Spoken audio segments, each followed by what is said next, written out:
नमस्कार, मैं हूं आशीष त्रिपाठी और आप देख रहे हैं रणभूमि। रणभूमि में आज का शब्द है गरिमा। देश की आन बान शान और गरिमा को बनाए रखने के लिए जाने कितने ही वीर सपूतों ने शहादत दी। किसान के बेटे की बलि की वेदी पर हंसते हंसते चढ़ने की कई तस्वीरें हमने देखी ताकि तिरंगे का मस्तक कभी न झुक पाए। लेकिन उन्हीं किसानों के आंदोलन के नाम पर कुछ लोगों ने उसी तिरंगे की गरिमा को नुकसान पहुंचाने की कोशिश की। जो कुछ भी दिल्ली में हुआ ऐसा नहीं होगा, कुछ किसान नेताओं ने पहले वादा किया था। अब सवाल यह है कि आखिर क्या हुआ तेरा वादा। चर्चा करेंगे इस पूरे मामले पर अपने पैनल से भी। उससे पहले कुछ बड़ी खबरों पर भी नजर डालेंगे और बढ़ते आगे। रुक करेंगे इस वक्त की एक बड़ी खबर का।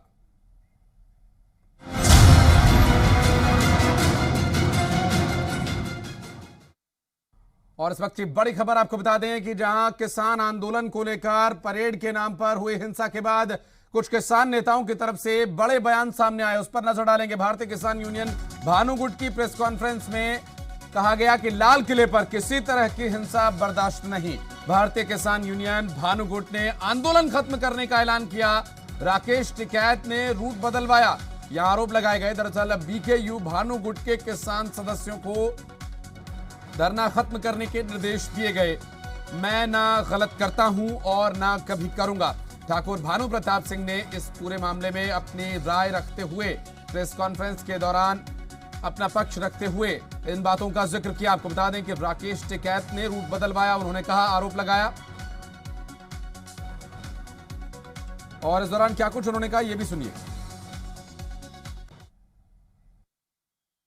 कल की घटना से इतना दुखी हूं और इतना शर्मसार हूं कि अब मेरा मन चिल्ला बॉर्डर से इस समय काल और परिस्थिति के अनुसार मैं आज घोषणा करता हूं कि अपने भारतीय किसान भानु के जो संगठन का यहां धरना चल रहा था लगभग 58 दिनों से, उसको खत्म करता हूं, समाप्त करता हूं।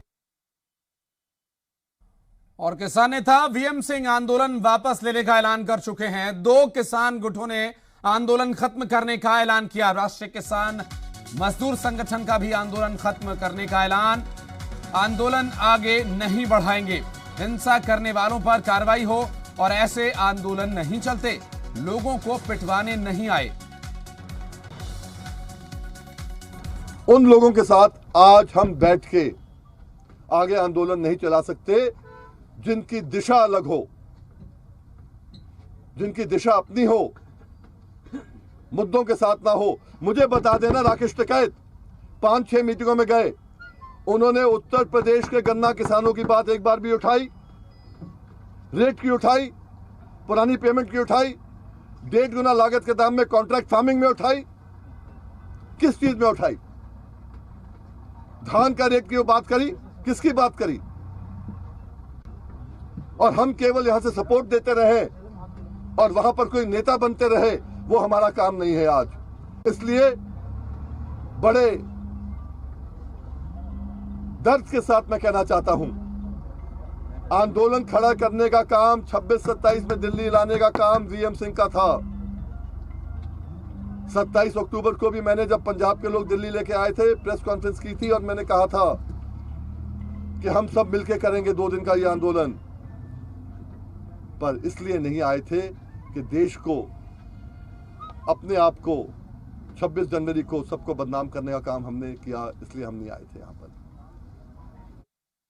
तो कुछ किसान नेताओं ने इस पूरे घटनाक्रम को लेकर अपनी जो उनकी मनोदशा है उसे जाहिर करते हुए ये कहा कि वो अब आगे इस आंदोलन को नहीं बढ़ाएंगे।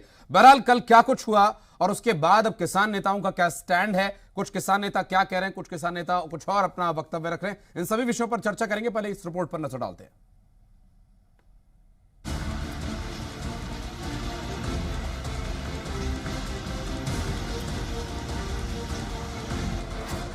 दिल्ली में हिंसा के लिए जिम्मेदार कौन?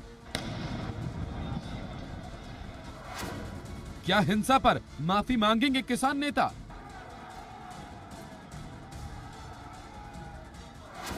पहले शांति का किया वादा और फिर तोड़ा।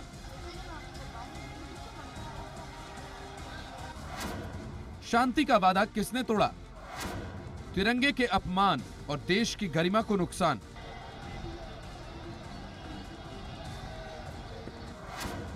आखिर जिम्मेदार कौन? जी हां, गणतंत्र दिवस पर सामने आई इन तस्वीरों ने ऐसे तमाम सवाल जनता के मन में उठाए कि जो किसान अन्न उगाकर देश का पेट भरता है, वो देश की राजधानी को उजाड़ने में क्यों लगा? हालांकि किसान नेता लाख सफाई देते हों, लेकिन सच्चाई यही है कि ये किसान नेताओं की एक नाकामी है। जो कुछ हुआ, चाहे हिंसा हुई, चाहे झंडा फहराया गया, हम उसकी भर्त्सना करते हैं, हम उसके साथ साथ नहीं देने वाले। ये हमारा कार्यक्रम नहीं था। और जिसने ये चुपके से काम किया, जिसने ये भड़काया, वो दोषी है। अब सुनिए किसान नेता राकेश टिकैत का ये भड़काऊ बयान, जो साफ दर्शाता है कि कैसे वो लोगों से लाठी डंडे लाने को कह रहे हैं। अपना ले आइयो झंडा झुंडा भी लगाना, लाठी गोती भी साथ रखियो अपनी झंडा लगाने के लिए। आप समझ जाइयो सारी बात। हालांकि किसानों ने जो लाल किले में किया, उससे आम लोगों में बड़ा गुस्सा है। आम लोग ही नहीं, अब बीजेपी तो कम्युनिस्ट और चीन की इसे साजिश बता रही है। कल जो देखा दिल्ली के अंदर, जो बहुत गलत काम किया है इन्होंने, राष्ट्रीय ध्वज लहराते तो बहुत अच्छा होता, सभी को अच्छा लगता। किसान आंदोलन के नाम से कुछ देशद्रोही, देश विरोधी ताकतों ने किया है, इसको हरियाणा का किसान भी बर्दाश्त नहीं करेगा। देखिए, अव्यवस्था तो वही फैलाना चाहेगा जिसका स्वार्थ की सिद्धि होगी। तो मुझे लगता है, मेरी व्यक्तिगत राय है ये, मुझे लगता है कि अगर ये फुलफिल कहीं होता है तो चाइना का फुलफिल। हालांकि विपक्ष भी हिंसा की निंदा तो कर रहा है, लेकिन किसान नेताओं के फेलियर पर सवाल नहीं उठा रहा। यह जो कुछ भी घटनाएं घटी हैं, ये बहुत गलत हैं। कांग्रेस पार्टी किसी भी हिंसा की निंदा करती है, ऐसा नहीं होना चाहिए था। लेकिन कहीं ना कहीं सरकार का फेलियर भी है। बहरहाल वाकई गणतंत्र दिवस के मौके पर देश का जो अपमान हुआ, वो चिंता का विषय है। और सवाल ये भी कि हिंसा के वो खलनायक आखिर कौन हैं, जिन्होंने ये पूरा बवाल किया। ब्यूरो रिपोर्ट, जी मीडिया।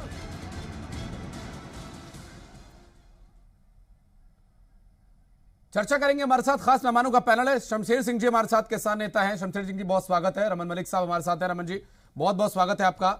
और हमारे साथ कांग्रेस प्रवक्ता भी मौजूद हैं, विजय कौशिक साहब, बहुत स्वागत है कौशिक साहब आपका भी। क्योंकि इस वक्त की जो परिस्थितियां हैं, दो किसान गुट आंदोलन वापस ले रहे हैं। कल की घटना को लेकर काफी वो हताहत हैं, काफी शर्मसार महसूस कर रहे हैं। शमशेर सिंह जी क्या कहेंगे? क्या किसान नेताओं ने भटकाने की कोशिश की इस आंदोलन को?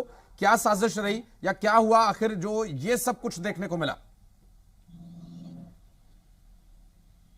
बिल्कुल, हमारे किसान संगठनों ने किसी प्रकार को भड़काने की कोशिश नहीं की और आंदोलन को शांतिपूर्वक चलाने के लिए हमारा शीर्ष नेतृत्व का पहला और मूल मंत्र है शांति और अनुशासन कायम रहना चाहिए। उसी के अंदर रह करके हमने पूरी प्लानिंग के साथ हमारे किसान नेताओं ने जो गाइडलाइन दी थी, किसान उससे बाहर नहीं गया। ये सारा का सारा सबसे पहले पुलिस प्रशासन ने गलती की, एक रूट निर्धारित कर दिया किसानों के लिए, फिर उस रूट को बंद करके दूसरा रूट खोल दिया। वहां पर किसान रास्ता भटक गए और सीधे लाल किले की तरफ चले गए। उससे पहले और भी बहुत ज्यादा गहरी साजिशें होती रही हैं सरकार की तरफ से, बीजेपी और आरएसएस की तरफ से। वहां पर जो इस बंदे ने ये कुकृत्य किया, वो बंदा कोई किसान का बेटा नहीं, न किसी किसान संगठन से। ये सारे के सारा सरकार के द्वारा प्रायोजित करया धरा हुआ काम है। किसान इतने शांति प्रिय और इतने अनुशासित तरीके से 58 दिन से बैठे, और दिल्ली के अंदर हमने देखा दिल्ली की जनता ने फूल बरसाए, जलपान की व्यवस्था की, धन्यवाद किया। किसानों ने करोड़ों झंडे खरीद के अपने खर्चे से और बड़े सम्मान के साथ देश का सम्मानित झंडे को सभी शहरों के अंदर, सभी धरनों के अंदर और दिल्ली के अंदर अपने ट्रैक्टरों के ऊपर सम्मानजनक गणतंत्र दिवस मना दुनिया के अंदर एक मिसाल पैदा की है। इतना बड़ा गणतंत्र दिवस सिंह जी बहुत बड़ी मिसाल कायम की है। जिस प्राचीर पर चढ़कर प्रधानमंत्री झंडा लहराते हैं, उस प्राचीर पर चढ़कर कोई और झंडा लहरा, एक बहुत बड़ी मिसाल है। रमन साहब हमारे साथ जुड़े हुए। रमन जी, बहुत कुछ हुआ, बहुत कुछ ऐसी तस्वीरें जो हम दिखाना नहीं चाहते और दिखा भी नहीं सकते, लेकिन बहुत आवेग देखने को मिला दिल्ली की सड़कों पर। इतना बड़ा आंदोलन जो कि 58 दिन से 60 दिन से चल रहा था शांतिपूर्ण तरीके से, अचानक ऐसा क्या हो गया? आपा खो बैठे लोग। मारने पीटने पर उतर आए। अब 2 गुट वापस ले रहे हैं आंदोलन, इस पूरे घटनाक्रम को लेकर शर्मसार हैं वो। नहीं, एक कुछ और भी हुआ है। रेवाड़ी के आसपास शाहजहांपुर में जहां पे लगा हुआ था ये आंदोलन, वहां पे गांव वालों ने पंचायत करके इन्हें 24 घंटे का अल्टीमेटम दे दिया कि या तो यहाँ से उठ जाओ या जो तुम्हारी भाषा थी उसी हिसाब से हम तुम्हारा काम करके तुम्हें यहाँ से भेज देंगे। ये बहुत स्पष्ट रूप से गांव वालों ने बोल दिया। देश में मेरे घर पे भी सुबह से इतने लोग आए हैं और उन्होंने एक ही चीज बोली है कि साहब हमने आपको वोट इसलिए नहीं दिया था कि आप इस तरीके का देश का अपमान सहन कर लें, हम सहन नहीं करेंगे। राकेश टिकैत जैसे लोग, और आज मैं बहुत आपके चैनल पे बड़े जिम्मेवारी से बोलता हूँ, ये जो पूरा प्रकरण है उसमें 2 चीजें महत्व है, देखने वाली महत्वपूर्ण है। एक, पंजाब में बैठा कैप्टन अली और उस कैप्टन अली का मिलान वाला बाबा, जो उसकी पीठ पे बैठा हुआ है मिलान वाला बाबा, वो तो ये अली बाबा वो है। और उन अली बाबा के ये 40 चोर, जो कहीं भी जब ये गुंडागर्दी हो रही थी उस जगह पे एक भी किसान नेता वहां पे उपलब्ध नहीं था। क्यों?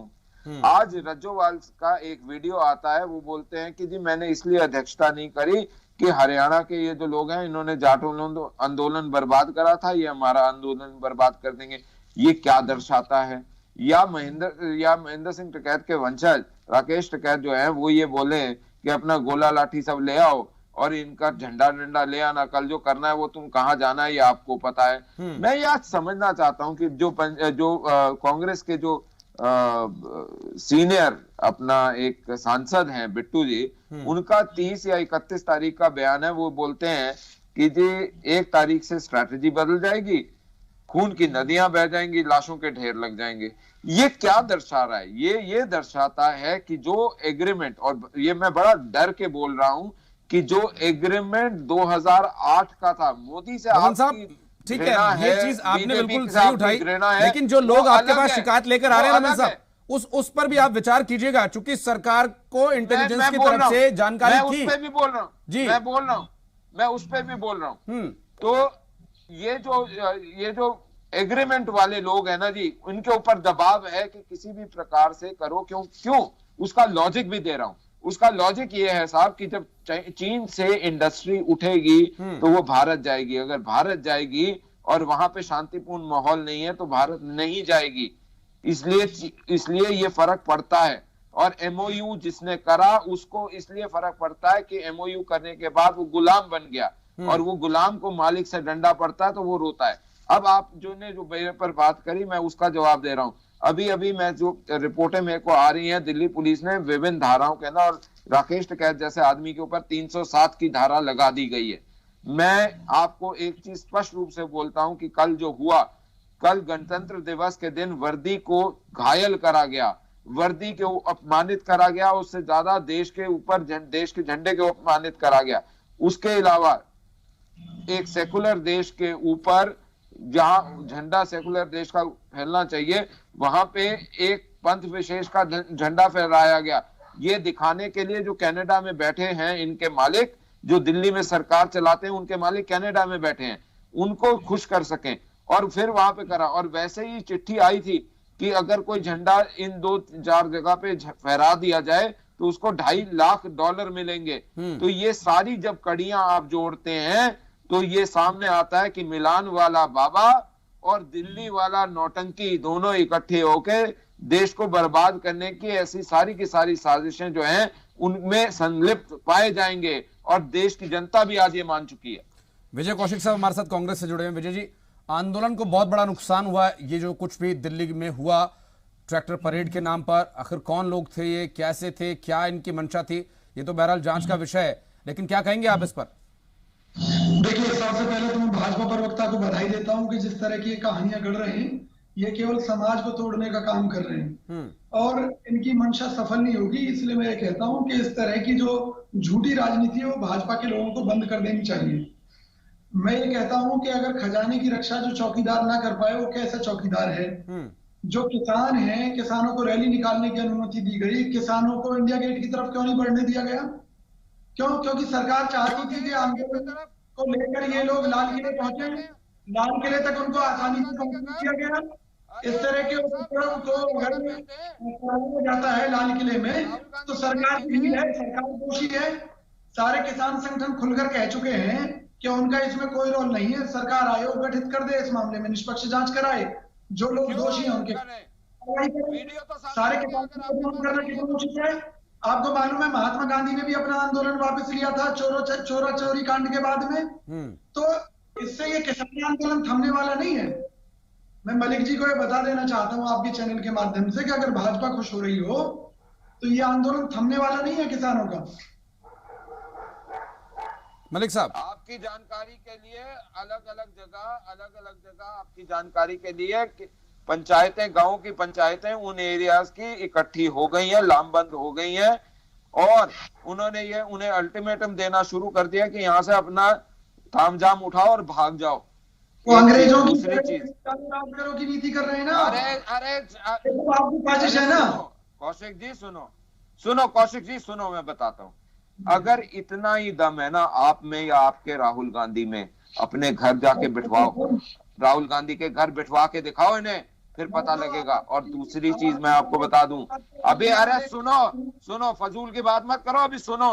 ये तुम्हारा जो प्लान है ना, ये बिट्टू जो तुम्हारा सांसद है उसने खोल दिया था कि जी हम प्लान चेंज कर रहे हैं। हमने बिट्टू ने बकायदा ये 30 दिसंबर को बोल दिया था, 30 दिसंबर को बोल दिया था कि खून की नदियां, लाशों के ढेर लगवाएंगे। ये बिट्टू का अपना बयान है, सब जगह अवेलेबल है, किसी ने मार के नहीं बुलवाया। किसी के निजी बयान के लिए कांग्रेस पार्टी जिम्मेवार नहीं है। सांसद है ना। अरे मैं कहता हूं तो सांसद है ना तुम्हारा। आपने मुकदमा दर्ज किया, आपने क्या कार्रवाई की उसके खिलाफ? अरे जिसका करनी है वो कर रहे हैं। आप ये बताओ कि अब आप क्या करोगे? ये जो कांग्रेस की घटिया राजनीति है ना, इसको बंद कर दो, तरीके से राजनीति करने लग जाओ, वरना देश के लोग इकट्ठा होके तुमको ऐसा मारेंगे भगा देंगे। कर दीजिए ना। राजनीति करनी है नीति से करो, लाशों पे राजनीति मत करो। वो तो भाजपा कर रही है ना, आप खुद ही कह रहे हैं। कांग्रेस का सिर्फ एक ही एजेंडा, लाश पे राजनीति, ये मेरा धंधा। कांग्रेस का एक एजेंडा, लाश पे राजनीति है इनका धंधा। ठीक है मलिक साहब, अब इस पूरे मामले को डायरेक्शन चेंज हो रही है। मैं चाहूंगा विजय साहब आपसे एक चीज ये पूछनी थी मुझे कि आप कह रहे हैं कि किसान आंदोलन इससे रुकेगा नहीं, थमेगा नहीं, लेकिन आप ये किस आधार पर कह सकते हैं? क्योंकि 2 किसान गुट के नेता ये कह चुके हैं कि उन्हें कल की घटनाओं से बहुत शर्मिंदगी झेलनी पड़ी, वो बहुत शर्मसार हैं, वो इस तरह की घटनाओं की पुनरावृत्ति नहीं चाहते, इसलिए वो इस आंदोलन को वापस ले रहे हैं। किसान नेता जो ये वादा कर रहे थे कि कोई भी अभद्रता नहीं होगी, कोई ऐसी परेशानी नहीं होगी, रूट चेंज नहीं होगा, वो गायब नजर आए इस दौरान जब ये हिंसा हो रही थी। तो आप किस आधार पर कहेंगे कि यह आंदोलन आगे बढ़ सकता है? हालांकि अब तक शांतिपूर्ण हुआ ये पूरा आंदोलन। सुनिए जी, महात्मा गांधी ने अंग्रेजों के खिलाफ आंदोलन शुरू किया। कुछ हमारे यहाँ उग्र राष्ट्रवादियों ने लूटपाट की घटनाओं को अंजाम दे दिया। उससे नाराज होकर महात्मा गांधी जी ने उस समय अपना आंदोलन वापस ले लिया। लेकिन क्या आजादी की लड़ाई रुक गई थी क्या? आजादी की लड़ाई का एक ही मकसद था, देश को अंग्रेजों से आजाद कराना। किसानों के इस आंदोलन का एक ही मकसद है कि देश को इन कृषि के 3 काले कानूनों से आजाद कराना। क्योंकि अगर ये काले कानून लागू रहते हैं तो ये देश बर्बाद हो जाएगा, महंगाई बढ़ जाएगी, किसान और आम जनता त्राही करेगी। तो किसानों का तो मकसद पूरी ईमानदारी के साथ साफ और स्पष्ट है। वो ये कहते हैं कि इन काले कानूनों को वापस ले लीजिए, हम किसान गरीब रहकर खुश हैं, हमको अमीर नहीं बनना। लेकिन सरकार जबरदस्ती इनके पीछे पड़ी है कि नहीं, हम आपको अमीर बनाना चाहते हैं इन कानूनों के द्वारा, किसान नहीं बनना चाहते। मलिक साहब, सरकार के लिए होल्ड करने के लिए मलिक साहब मैं आपके पास आऊंगा, लेकिन ये कौशिक जी जो आप बात कह रहे हैं, ना तो आज के दौर में महात्मा गांधी हैं और ना ही ये स्वतंत्रता संग्राम की कोई लड़ाई है, क्योंकि उस दौरान की परिस्थितियां अलग थी, आज की परिस्थितियां अलग हैं। तब अंग्रेजों से लड़ाई थी, आज लड़ाई कृषि कानून के खिलाफ है, व्यवस्था के खिलाफ है। आज जो इनके अंग्रेज हैं, शमशेर सिंह जी, जो इनके मैं आ रहा हूं मलिक साहब, बैठे हुए हैं। मलिक साहब आ रहा हूं। शमशेर सिंह जी से एक प्रश्न मेरा ये रहेगा, शमशेर सिंह जी, किसानी आंदोलन जो 2 महीने तक इतने शांतिप्रिय ढंग से चला कि पूरी दुनिया में इसकी वाहवाह हो रही थी कि भारत में किसानों ने एकजुटता दिखाई और सरकार को झुकने पर मजबूर कर रहे हैं, पूरी तरफ से घेर लिया है। लेकिन एक छोटी सी घटना ने, छोटी सी नहीं, माफ कीजिएगा, छोटी नहीं, बहुत बड़ी ये घटना है, एक घटना ने बड़े आंदोलन को यहां पर हिलाकर रख दिया। किस आधार पर अब किसान आगे बढ़ेंगे सर? बिल्कुल, किसान जो बैठे थे शुरू वाले दिन और हमारे नेतृत्व का पहला मूल मंत्र है, हम अनुशासन में रहेंगे और कोई गलत कार्य नहीं करेंगे। किसान की तो भाई जी ऐसी नेचर होती, खेत के अंदर टटीरी का बच्चा भी मिल जाता है उसको भी नहीं मरने देता, चाहे उसने अपना ट्रैक्टर और अपना बैल हल साइड को ले जाना पड़े। ये सारा का सारा बीजेपी और आरएसएस के द्वारा कराया धरा था, कहीं से हमारी गाइडलाइन ये नहीं। बिल्कुल बिल्कुल, ये 2 दिन में तस्वीर साफ हो जाएगी, बिल्कुल तस्वीर साफ हो जाएगी। और ये 40 चोर हमारे किसान नेताओं को बोल रहे नेताजी, ये बहुत गलत बात कर रहे हैं। और गंडा से लेकर कौन आया?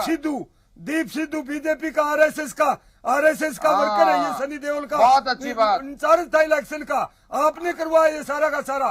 कोई किसान ने कोई गलत कार्य नहीं किया। और 40 चोर आप लोग कह रहे हो ना, ये बात आपको लेने की किसान है कि झूठा है? किसान हमारे 200 से ज्यादा किसान नहीं होता, शहीद हो चुके। आप बिल्कुल गलत बात कर रहे हो। किसान झूठा नहीं हो सकता, ये शहीद नहीं हुए, इनको तुमने मारा है। 10 दिन पहले भी आपने शाहजहांपुर नेताओं ने आप बोलो ना, चुप रहो एक बार करके, उन्होंने मारा है। सुनो एक बार। हाँ, शाहजहांपुर बॉर्डर के ऊपर 10 दिन पहले भी बोला था आप लोगों ने, अगर भाई वहां के लोग तंबू गाड़ के बैठ गए, वहां के लोग तो दूध लासी भेज रहे किसानों के लिए। किसान ने किसी को एक डली उठा करके नहीं मारी। दुनिया देख रही है हमारे आंदोलन को। जब तक कानून वापिस नहीं होते, किसान अनुशासन में रह करके वहीं से हम वापिस नहीं आएंगे जी। आप कितने बवंडर रच लो, चाहे सारी झूठी बातें। किसी गांव की पंचायत भी कोई किसी प्रकार का विरोध नहीं करी, कोई किसान कोई गलत काम, हम टटीरी का बच्चा भी नहीं मरने देते, हमारा कोई नहीं। दिल्ली के लोगों ने फूल बरसाए हमारे ऊपर, जलपान की व्यवस्था की। इसी बात का तो दुख है सरकार के जो किसान 2 महीने से इतने शांतिप्रिय ढंग से आंदोलन कर रहा था, आखिर वो किसान इतना बेचैन क्यों हुआ? ठीक है, वो किसान नहीं थे, प्रदर्शनकारी थे, कौन थे, आंदोलनकारी थे या क्या थे, वो जांच का विषय। मलिक साहब कुछ कहना चाह रहे हैं इस मामले पर? जी रमन जी। मैं आपको एक चीज बता दूं, ये रजोवाल ने बड़े क्लियरली, वीडियो सब जगह जारी है, ये भाषण में बोला कि रजोवाल आप जानते हैं एक बड़ा किसान नेता है, उसने ये बड़े क्लियरली ये बोला कि मैं इसलिए नहीं इसका अध्यक्ष बना इस किसान आंदोलन का, क्योंकि ये जो हरियाणा से आने वाले लोग हैं जिन्होंने जाट आंदोलन के बीच में सारा काम खराब कर दिया था, वो यहाँ भी काम खराब करेंगे। एक चीज, अगर चाहें तो मैं आपको वीडियो भेज देता हूँ। दूसरी चीज जो सबसे बड़ी बात है, ये बार बार दीप सिद्धू की बात उठाई जा रही है। जब दीप सिद्धू सरकार के विरोध में बात कर रहा था, तब यही लोग उसको स्टेज पे बुला के बुलवा रहे थे। जब सरकार के विरोध दलजीत दोसांझ बात कर रहा था तो भी उसको बुला रहे थे। आज मैं ये पूछना चाहता हूँ कि जब सनी देओल ने इसको खारिज कर दिया कि ये मेरे साथ बहुत समय से नहीं है, और इसने, दीप सिद्धू ने भी, हिंदू जो कि बीजेपी से घृणा करने वाला अखबार है, उसको ये साक्षात्कार दिया कि मेरी गलती थी कि मैं सनी देओल के साथ जुड़ा। जब इस प्रकार का खंडन दोनों तरफ से आ गया तो वो बीजेपी का आदमी नहीं हुआ। चलो एक बारी को फोटो की बात पे आ जाते हैं। मैं अब ये पूछना चाहूंगा, जब मनमोहन सिंह की फोटो, ये दीप सिद्धू तो अलग बात है ना कि जी सनी देओल एक और व्यक्ति और उसके साथ दीप सिद्धू प्रधानमंत्री जी से मिले थे, क्योंकि एक मेंबर पार्लियामेंट लेकर जा रहा है मिलवाने। लेकिन मैं आज बात करता हूं कि जब मनमोहन सिंह के साथ यासीन मलिक एक दूसरे को हाथ मिला के गले मिल रहे थे, तो उस तस्वीर से मैं ये बोलूं कि मनमोहन सिंह यासीन मलिक का कार्यकर्ता है या यासीन मलिक मनमोहन सिंह का कार्यकर्ता है, क्या मैं ऐसा बोल सकता हूं? नहीं बोल सकता, क्योंकि लॉजिकल फैक्ट ये है कि किसी कारणवश देश के प्रधानमंत्री को कई बारी ऐसे तत्वों से भी मिलना पड़ता है जो तत्व एक्सट्रीमिस्ट लाइन पे हैं और उनको पॉलिटिकल लाइन पे लाना पड़ता है। तो उसके लिए उस समय मनमोहन सिंह जी ने जरूर मुलाकात करी होगी। लेकिन मैं अगर आज ये बोलना शुरू कर दूं कि मनमोहन सिंह उनका आदमी है या मनमोहन सिंह के आदमी यासीन मलिक है, तो ये अगर ये बात करूंगा तो क्या लॉजिकल होगी? बिल्कुल गलत होगी, क्योंकि वो देश के पूर्व प्रधानमंत्री और मेरे देश के प्रधानमंत्री हैं। जब उनको पूडल बोला गया था तो भी वर्तमान प्रधानमंत्री नरेंद्र मोदी और बीजेपी के नेताओं ने उसका खंडन करा गया था कि भारत के प्रधानमंत्री को आप कुत्ते से तुलना नहीं करेंगे, और चिल्लाए और उनको माफी मांगनी पड़ी थी। तो आज ये लोग बोल रहे हैं दीप संधू के लिए। मैं इनसे पूछना चाहता हूं कि अगर आप दीप संधू को ऐसे बोलते हैं तो जो चैनल और जो आपके नेताओं ने उसे मंच दिया बार बार, उसके अंग्रेजी के बयान के बाद जो उसको मंच मिला कि अ फार्मर बॉय स्पीकिंग, ये इस तरीके के जब मंच उसको दिए गए और वहां पे अलग अलग जगह बुला बुला के आप उससे बात करवा रहे थे, तब किसके एजेंट थे साहब आप? तब उस समय किसके एजेंट थे आप? ये 40 के 40 चोर जो अली और बाबा के 40 चोर हैं, ये सारा है। और मैं आज आपके चैनल पे एक और बात कहने जा रहा हूँ और बहुत स्पष्ट रूप से, जब हरियाणा में बन रहे, हरियाणा में अरे चुप चोर बोल रहे हो, सभ्यता से किसान के नाम पे चोरी करने जा रहे हो। और चोर नहीं तो पब्लिक में अरे किसान के नाम पे चोरी करने बिल्कुल जा चोर रहे हो हो आप, और भ्रष्ट आदमी हो। अच्छा, कैसे चोर कर रहे हो आप अंदर बारी में बोलना जबान संभाल के बोल रहे हो अरे आप लोग। चोर चुप बिल्कुल गलत बात कर रहे हो आप लोग। चोर आपका क्या चोर लिया? चोर चुप। मलिक साहब थोड़ा सा मर्यादा का ध्यान रखें। मलिक साहब 40 चोर है, आपको जगह नहीं मिलेगी देश के अंदर। अली बाबा के 40 चोरों, जन आंदोलन बढ़ चुका है। 100 करोड़ लोगों, 100 करोड़ लोगों जन आंदोलन, देश का जनता जूतियां मारेगी तुम्हारे कैसे को, बोल जो दिया तुमने आपने? कल काम करा राष्ट्रध्वज के साथ। आप चोरों, आपने हवाई जहाज बेच दिया। एनीवेज, इसकी बातों का कोई परवाह नहीं है। बेच दिया आपने, देश को बेच दिया आपने। ठीक है सर, ठीक है सर, थोड़ी मर्यादा बना रखिए प्लीज। ठीक है, मैं आ रहा हूँ मलिक साहब, मैं आपके पास जा रहा हूँ। विजय कौशिक साहब, मेरे को एक फाइनल पॉइंट रखने दीजिए। जी मैं आ रहा हूँ। मेरे को एक फाइनल पॉइंट रखने दीजिए जी, मेरे को प्लीज एक फाइनल पॉइंट रखने दीजिए। मैं सिर्फ इतनी सी बात और बोलूंगा कि मैं आज ये पूछना चाहता हूँ और देश के सामने ये बात रख रहा हूँ कि क्या ये आपको मंजूर है कि ये लोग जिस प्रकार से क्लेम कर रहे थे कि इनके पास 5 लाख ट्रैक्टर आए, हाँ, या 10 लाख ट्रैक्टर आए, लाखों संख्या में लोग आए, तो एक ट्रैक्टर का खर्चा अगर मैं मामूली सा 10,000 रुपए जाना आना रहना खाना भी मान लूं तो 500 करोड़ होते हैं। तो जब एक तरफ तो किसान की मुफलिसी की बात करते हो, गरीबी की बात करते हो, और एक मलिक साहब जो पॉइंट आप उठा रहे हैं उस पर भी विचार होना चाहिए, उस पर भी चर्चा होनी चाहिए, और जांच का विषय है कि आखिर दिल्ली में घुसे ये लोग कहां से आए थे और इन्हें किसकी शय मिली थी। चूंकि समय की कमी है इसलिए माफी चाहूंगा सभी खास मेहमानों से। शमशेर सिंह जी बहुत शुक्रिया, मलिक साहब बहुत शुक्रिया आपका हमारे साथ जुड़ने के लिए, कौशिक जी बहुत बहुत धन्यवाद आपका इस पूरे मामले पर अपना पक्ष रखने के लिए पार्टी की तरफ से। फिलहाल अभी चर्चा का विषय ये बना हुआ है कि आखिर दिल्ली में जो कुछ हुआ इसके पीछे कौन था, इसकी जांच भी होनी चाहिए। और आज की रणभूमि में फिलहाल इतना ही। वक्त एक छोटे से ब्रेक का है, ब्रेक के बाद भी खबरों का सिलसिला जारी रहेगा इस वादे के साथ कि एक और नए मुद्दे के साथ हाजिर होंगे कल फिर।